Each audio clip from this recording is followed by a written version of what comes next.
Ya, selanjutnya kedatangan pemain Bali United ke posko pengungsian disambut hangat oleh para pengungsi. Selain memberikan bantuan, para pemain juga menyempatkan diri untuk bermain bola dengan anak-anak di pengungsian.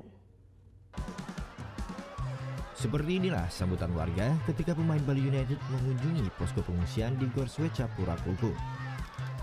Warga pengungsian tidak menyia-nyiakan kedatangan klub sepak bola kebanggaan masyarakat Bali.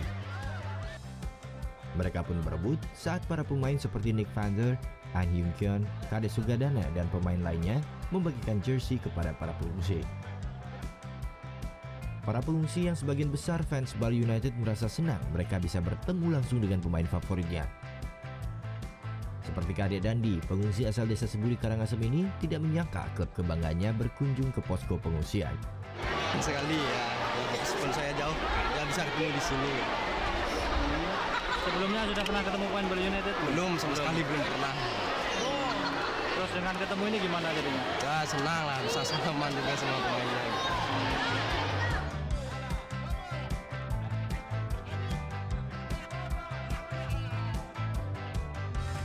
Selain memberikan jersey, Bali United juga memberikan bantuan berupa perlengkapan bayi dan susu. Menurut Coach Widodo, bantuan ini merupakan kepedulian keluarga Bali United kepada para pengungsi. Inilah kepedulian keluarga besar Bali United ya terhadap pengungsi Gunung Agung di Kelungkung ini.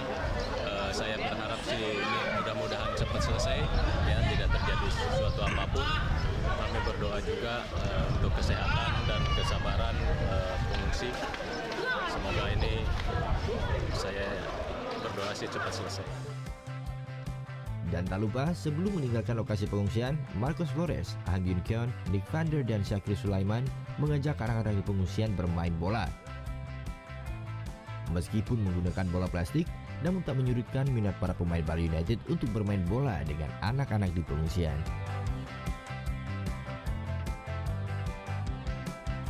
Surya Sanjaya melaporkan untuk NET. Udah selesai kan nontonnya? Nah, jadi jangan lupa buat like, komen, dan subscribe ya.